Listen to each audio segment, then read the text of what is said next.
vous avez surtout, et c'est ce qui va commencer à constituer le soi, et c'est pour ça que l'adolescence est une période qui va cristalliser avec beaucoup d'importance cette problématique identitaire, vous avez surtout à raconter une histoire à propos de vous-même.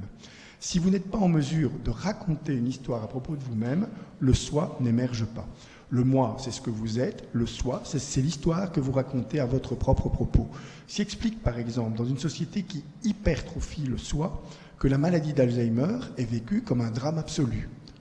C'est vrai dans nos sociétés, il y a 30 ans, il y a 40 ans, les mémères, elles décarochaient aussi. Mais elles étaient là. Elles avaient un moi. On disait, mémé, elle perd la boule, c'est tout. Et elle restait à l'intérieur de sa famille en perdant la boule. C'est tout. Mais on ne vivait pas ça comme une souffrance sociale absolue. Dans notre société, l'idée de perdre l'aptitude à raconter une histoire cohérente à propos de soi, c'est une manière de préfigurer sa propre mort. Parce que nos sociétés hypertrophient l'histoire que chacun raconte à propos de lui-même, avec les sentiments, on le verra, et les émotions qui y sont associées.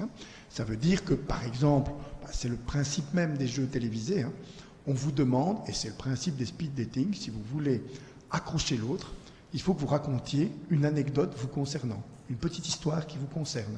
Regardez le jeu de Nagui, présente 8 candidats, il faut créer une affiliation très rapide, parce que le jeu fonctionne sur ce principe-là. Chacun va raconter une anecdote plus ou moins intéressante, souvent moins que plus. Et le grand talent de l'animateur, c'est de ne jamais disqualifier celui qui raconte une histoire. Si elle n'a pas d'intérêt, il va faire un sketch autour pour la rendre intéressante. Mais imaginez une seule fois qu'ils disent ce que vous dites n'a strictement aucun intérêt. C'est pas intéressant, cette anecdote est sans intérêt. La personne est complètement cassée parce que vous êtes ce que vous vous souvenez de vous. Et tous, nous allons construire. Et l'adolescent, effectivement, est celui qui va rentrer en contact avec cette histoire de lui-même. Pour 2 raisons. Par rapport notamment à l'enfance. D'abord, effectivement, l'idée qu'il devient capable de raconter une histoire, parce que le soi émerge et que le flux temporel commence à avoir du temps. Qui a écrit des carnets intimes ici? Qui a eu un carnet intime à un moment de sa vie? Personne.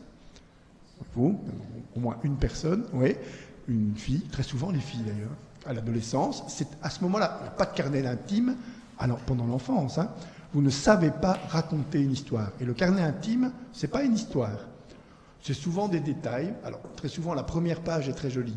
On a soigné l'écriture. Je suppose que le vôtre était comme celui-là.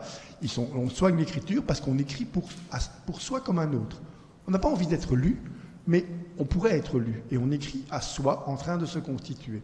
Alors, évidemment qu'à ce moment-là, après, on va commencer à tout écrire, mais parfois des détails insignifiant. Regardez le journal d'Anne Frank, le type même du carnet intime, c'est la toute petite histoire dans la grande. On a quand même beaucoup de mesquineries, petites conflits de voisinage, etc.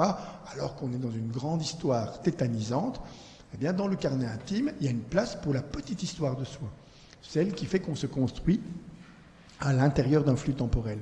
Aucun enfant n'est en mesure de tenir un carnet intime, ça ne l'intéresse pas. Actuellement, le carnet intime est devenu un carnet extime. On écrit des blogs.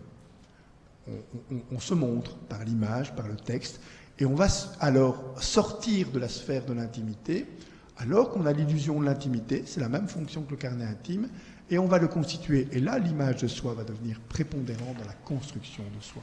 Mais a priori, le soi, c'est juste la capacité que vous avez de vous raconter une histoire.